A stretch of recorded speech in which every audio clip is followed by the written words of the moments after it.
Good afternoon and welcome to Kirklees Today with Alice Sofield and Scott Wallace. We've got a packed show coming up for you, including street dancing lessons and a terrifying ghost trail. Our very own Joe Dowson has been on a really fun adventure with Kirklees Light Railway. But first, Shelley Crawshaw has been on an experience with slightly fewer wheels as she took a trip with a local motorbike club.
Okay, so I don't know how to ride a motorbike, but these guys do.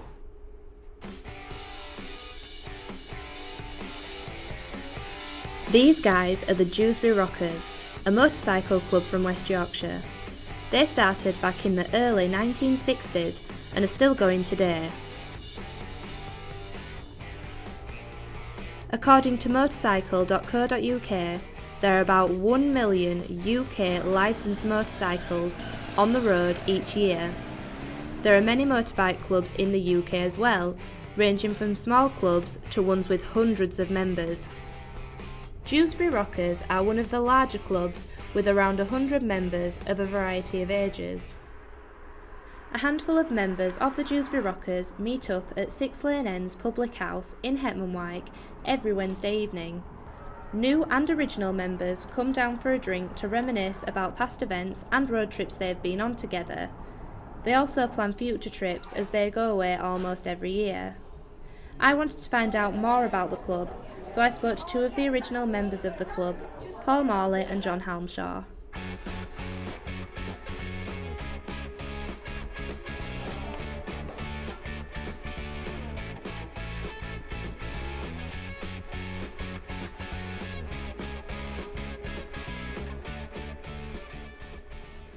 We started as a group going regular to the coffee bar at the Brazilian Implique.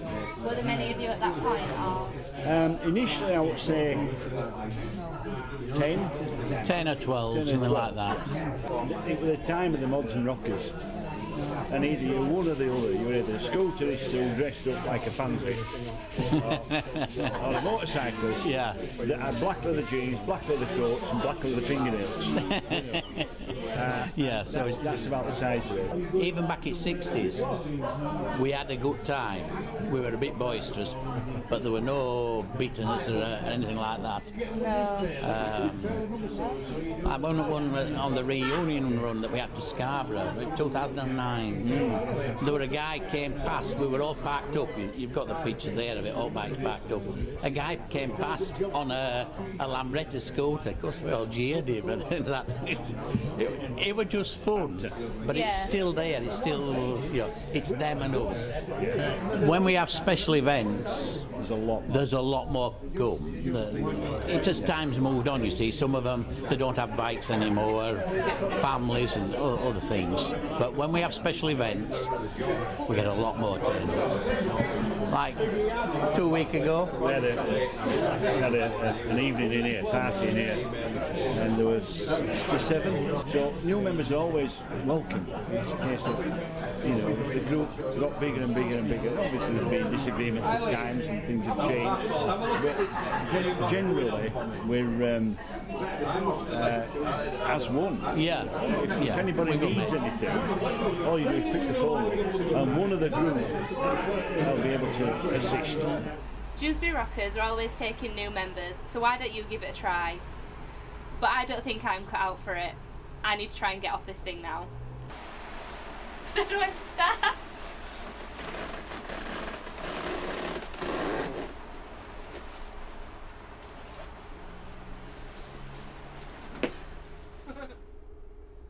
Oh, thanks for that, Shelley.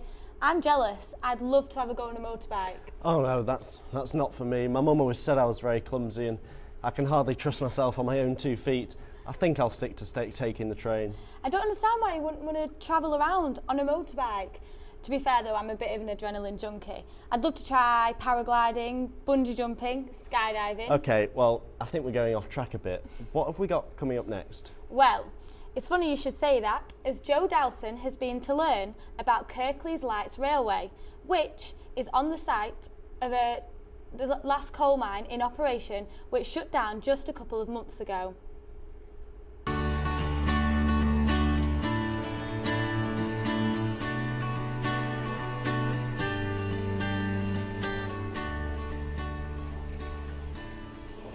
So I'm here at Kirklees Light Railway, where come rain or shine, the volunteer and staff here make sure everyone has a great family day out. Running along the route of the old Clayton West branch line, the Kirklees Light Railway is a popular heritage attraction for all ages. The scenic 3.5 mile journey on the 15-inch narrow line goes through the beautiful South Pennine foothills. I can't come all the way and not have a go.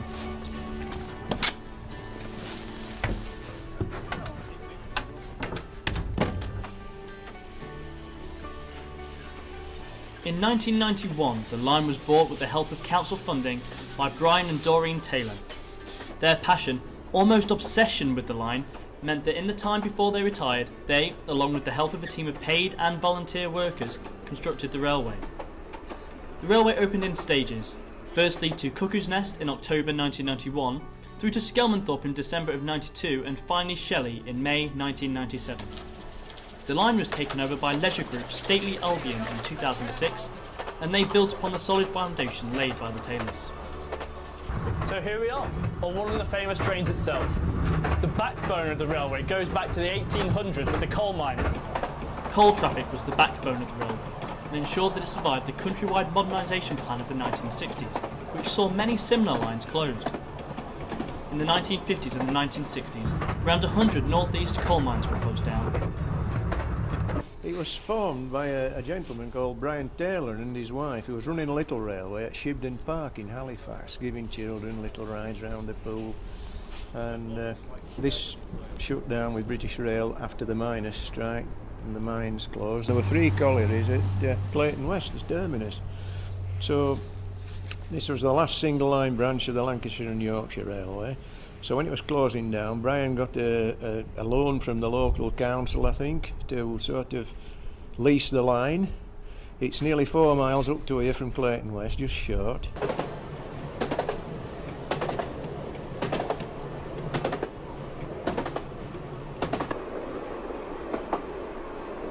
The coal traffic finally ceased completely in 1979, and with dwindling passengers' numbers, the railway was closed in 1983. With 2 thriving communities in Clayton West and Skelmanthorpe, each with a colliery to serve, the railway soon proved its worth. Aside from regular goods and passenger trains, the line was also used for excursion trips for workers to travel to places further afield. At its peak in the early 20th century, the line was used to transport 85 tonnes of coal every day.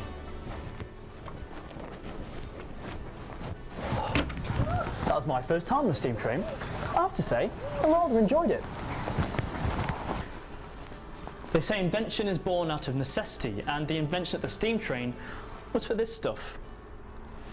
The line was built here in 1879 to service the many collieries in the area. However, because it had to rely on the coal to survive, once the mines were shut, the train shut down too.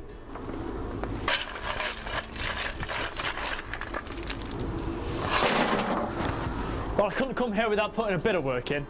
It takes about two to 2.5 of these things to fill a train up, so I best get shoveling.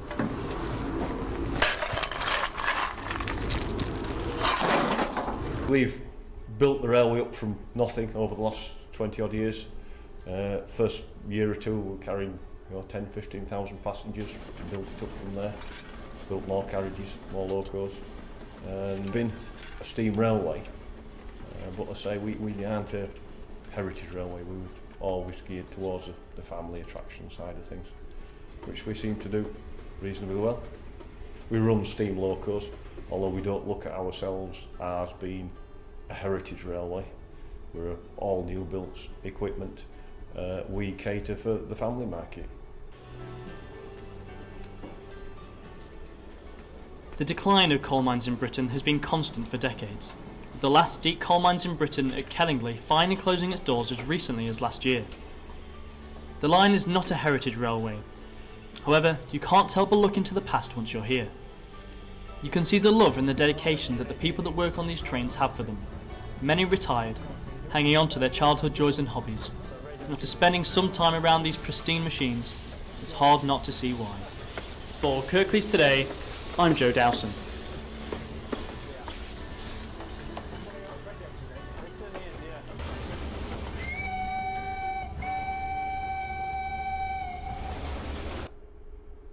You know, that took me back to when I used to watch Thomas the Tank Engine.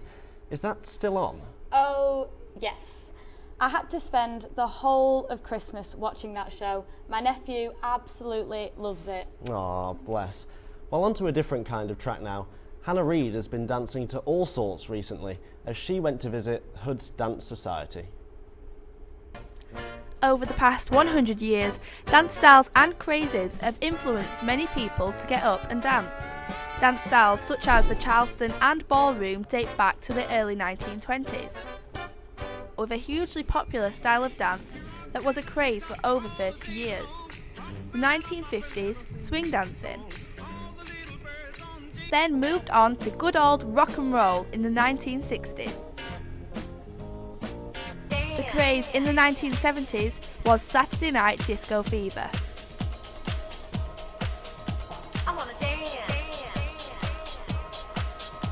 1980s introduced a different style of dancing, hip-hop.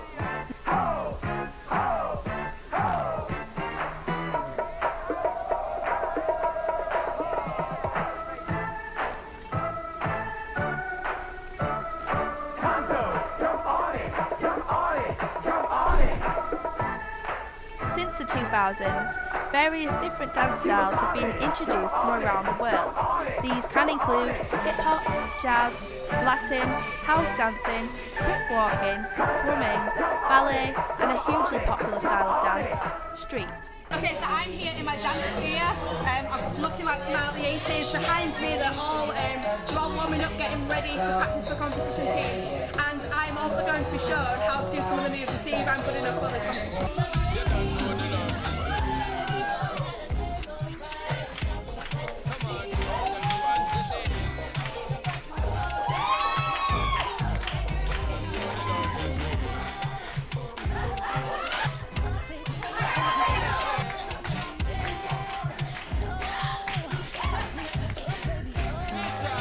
Okay, so not everybody was as fortunate to get onto the team, but what they do here is they practice the whole dance routine with the whole group of dance. Each year, the groups who enter these types of street dance competitions are typically groups between 20 and 30 people, so will having a small team work in their favour or go against them.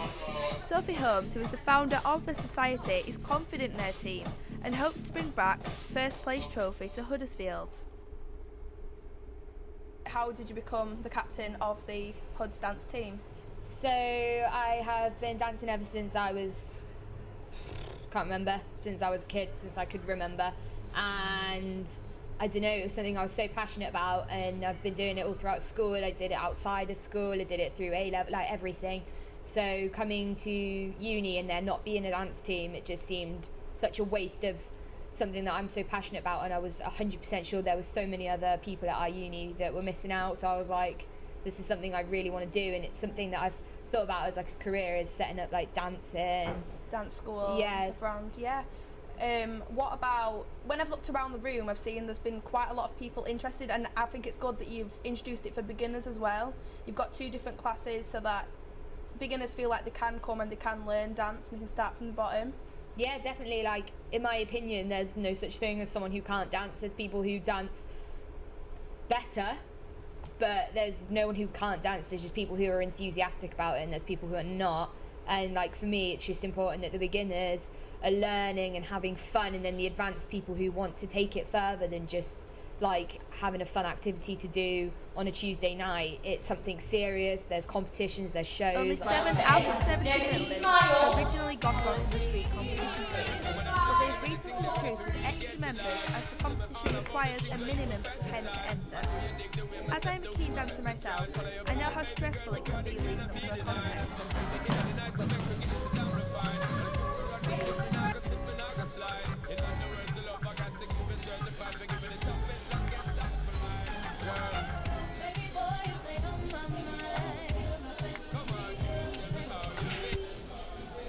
12, so Yeah, and you was talking to me earlier about how there was only about 6 or 7 people to begin with. You've had to pull other people in to make the team bigger. Yeah, we've had to pull in some of our lyrical dancers who aren't actually that familiar with street at all, and we have a couple of beginners entering into our team, even though it's supposed to be just advanced, because we want to do well this year because it's our first.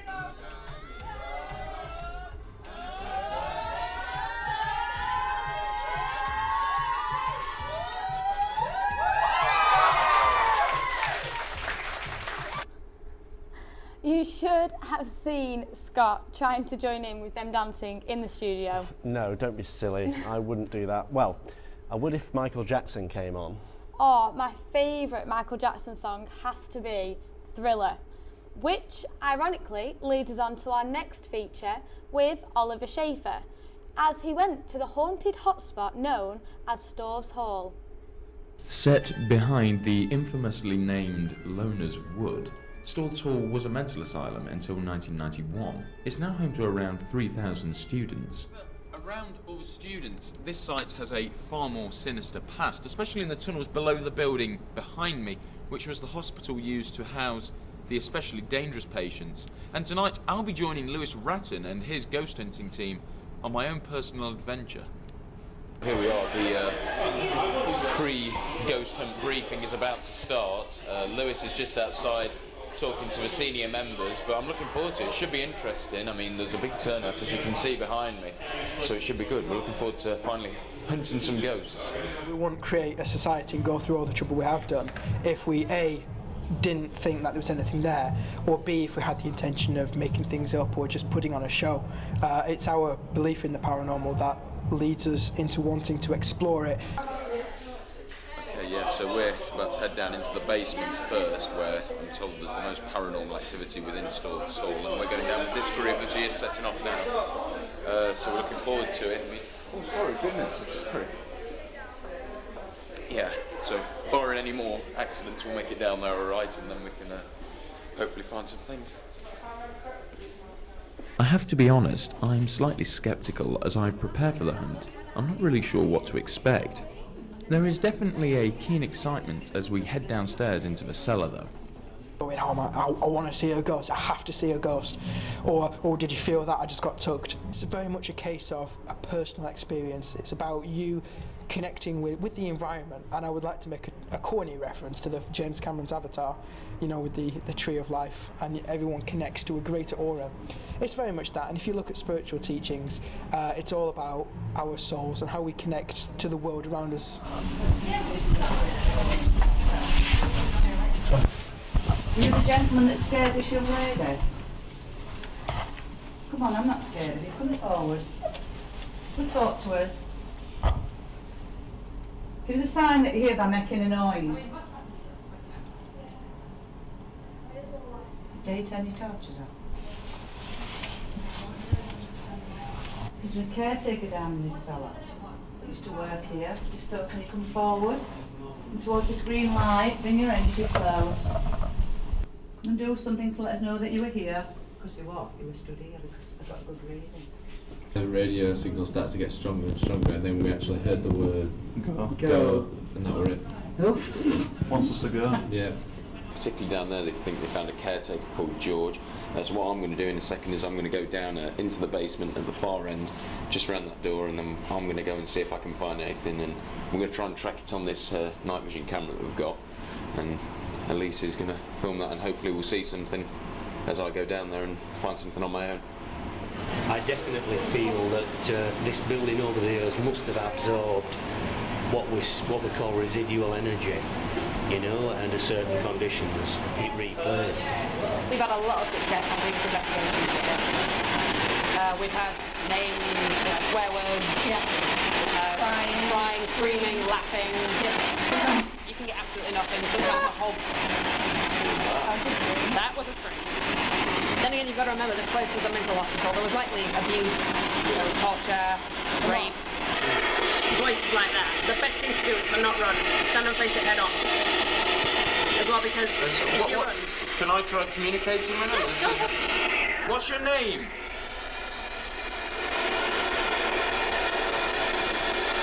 Please.